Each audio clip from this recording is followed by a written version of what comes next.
여러분 안녕하십니까? 핵전쟁의 아픔을 간직한 일본 히로시마에서 주요 7개국 G7 정상들이 핵무기 없는 세상을 만들자며 공동 성명을 냈습니다. 핵무기 사용 위협 국가로 러시아와 중국, 북한을 지목했는데 특히 북한을 향해 추가 핵실험과 탄도미사일 발사를 자제해야 한다며 무모한 행동은 강력한 국제적 대응에 직면할 거라고 강조했습니다. 히로시마 현지에서 이정은 기자가 보도합니다. 일본에 도착하자마자 히로시마 평화공원을 방문해 원자폭탄의 참상을 확인했던 G7 정상들. 핵무기를 줄이자는 공동성명, 핵 군축을 위한 히로시마 비전을 채택했습니다. このセッションではまず世界が直面する複合的危機への連帯した対応について議論をしたいと思っています。 핵무기로 인류를 위협하는 국가로는 러시아, 중국, 북한이 지목됐습니다. 북한의 탄도미사일 발사에 대해 G7 정상들은 국제평화와 안보에 심각한 위협이 된다며 무모한 행동은 신속하고 단일하며 강력한 국제적 대응에 직면할 것이라 경고했습니다. 북한 인권 문제와 CVID도 언급됐습니다. 북한 정부가 주민복지보다 무기 개발을 우선시한다며 한미일과 대화에 응하라 촉구했고 완전하고 검증 가능하며 되돌릴 수 없는 비핵화 CVID가 이루어져야 한다는 기존 입장도 재확인했습니다.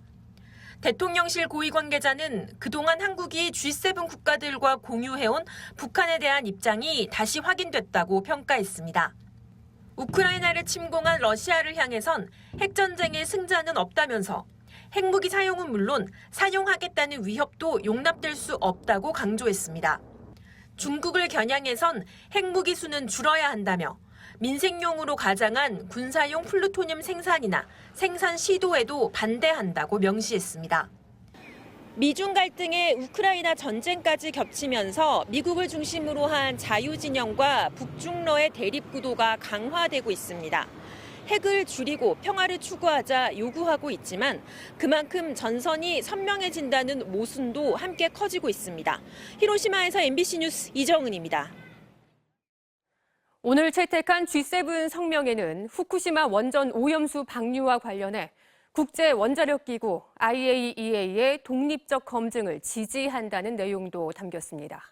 오염수 처리 과정을 점검할 한국 정부 시찰단은 내일 일본을 방문합니다. 장슬기 기자가 보도합니다.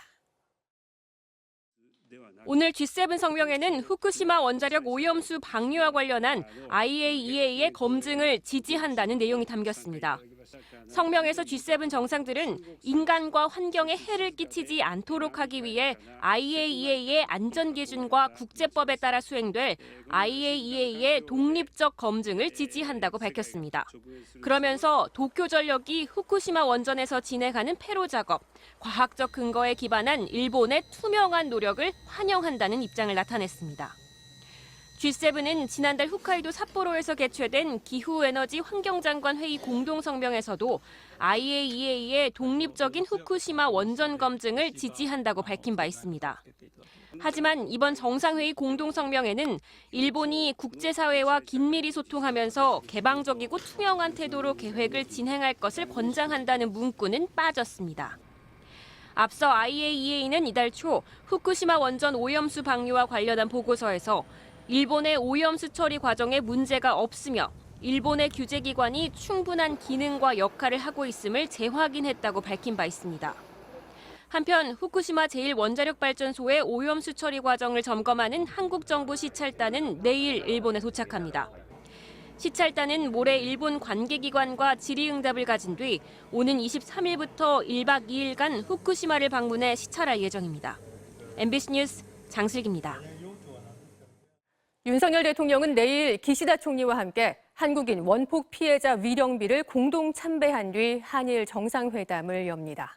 오늘 오후에는 젤렌스키 우크라이나 대통령이 히로시마에 도착했습니다. 자, 현장 연결하겠습니다. 조희영 기자. 먼저 G7 정상회의 개최지가 히로시마인 이유가 있다고요?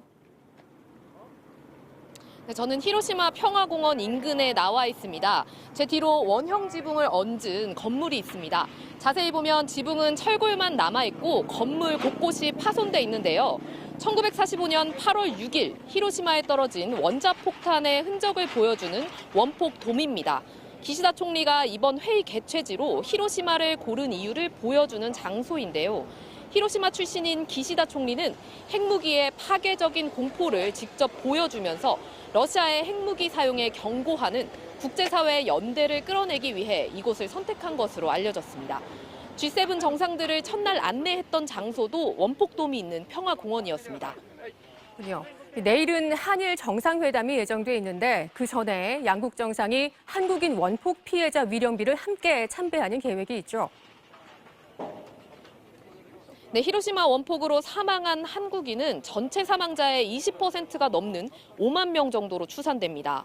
기시다 총리는 이달 초 서울에서 열린 정상회담에서 이번 참배 일정을 언급하면서 한일 관계 강화의 기운을 확실히 해나가고 싶다고 밝혔습니다. 윤석열 대통령도 한국인 피해자 공동 참배에 대해 한일 관계 정상화와 미래를 위한 진전이라고 평가해왔습니다. 미래를 강조하면서 과거사를 풀어나가려는 의지가 반영된 만남이라고 대통령실은 보고 있는데 한일 공동 참배 이후 예정된 회담에서 좀 더 진전된 입장을 추가로 표명할지 주목됩니다. 내일 한미일 정상도 만날 예정인데요. 북핵 위협에 맞선 한미일 안보 협력이 다시 강조될 것으로 보입니다. 바이든 미국 대통령은 한일 관계 개선을 환영한다는 입장을 계속 강조해왔습니다. 자, 오늘 G7 정상회의에 도착한 손님이 있습니다. 젤렌스키 우크라이나 대통령이 직접 방문을 했는데 사실상 대러시아 규탄 전선에 나선 이번 정상회의의 상징적인 장면으로 보이는데요. 네, 젤렌스키 우크라이나 대통령은 오늘 오후 3시 반쯤 히로시마에 도착했습니다. 젤렌스키 대통령의 참석은 이번 정상회의의 목적과 바로 연결돼 있는데요. 우크라이나 전쟁 2년 차에 열리는 이번 G7 회의 자체가 사실상 반러시아 연대를 구축하려는 측면이 있고 러시아에 대한 제재와 압박을 가하는 걸 목표로 하고 있습니다. 젤렌스키 대통령으로서는 러시아 점령지에 대한 탈환 시도를 앞두고 G7 회원국들의 무기 지원이 절실한 상황입니다. 젤렌스키 대통령은 서방 국가들과 양자회담을 갖고 또 그동안 러시아에 대해 에너지 의존도가 높아서 중립을 표방하던 인도도 만나서 설득에 나설 계획입니다. 대통령실은 아직 우크라이나와 단독 회담에 대해 제공할 수 있는 정보가 없다고 전했습니다.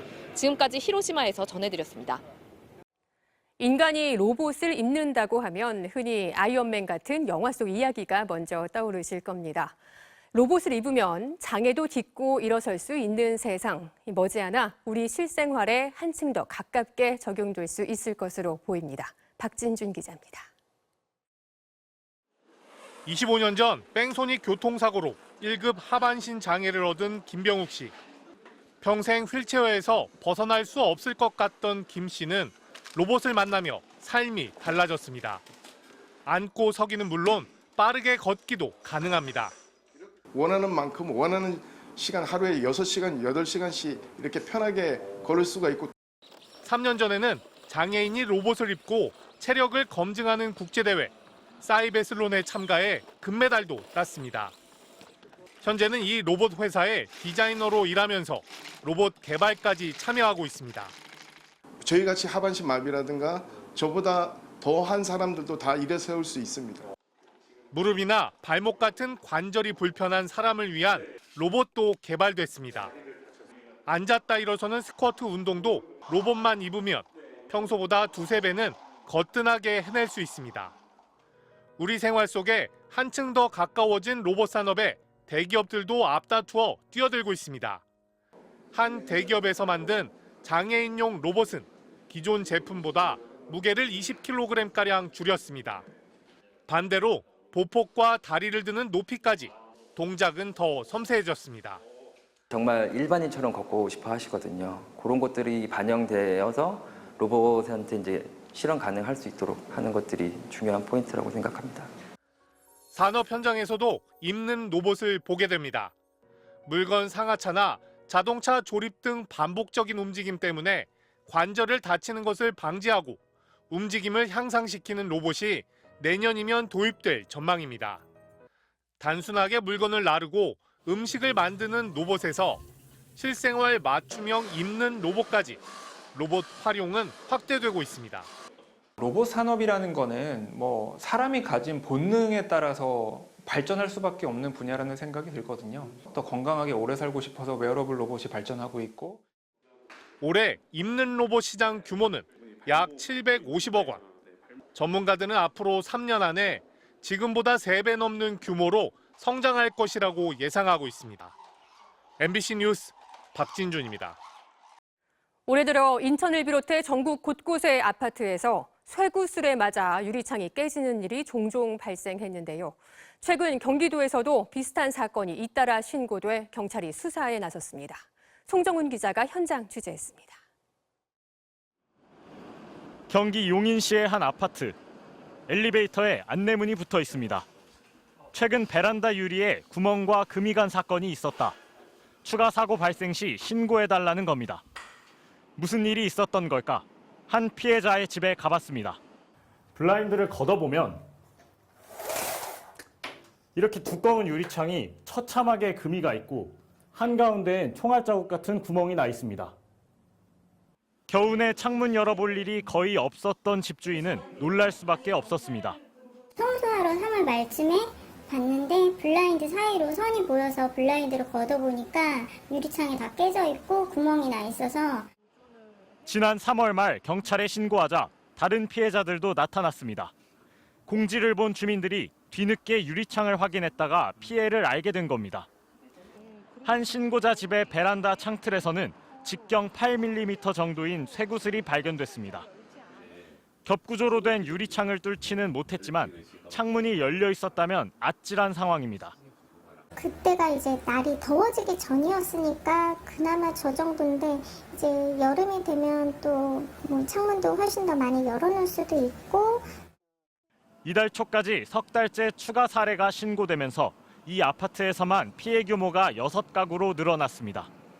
도로변의 2개 동에 피해가 집중된 데다 3층부터 20층까지 높이도 다양합니다. 주민들은 원인 모를 쇠구슬 테러가 언제 또 일어날지 몰라 더 불안합니다.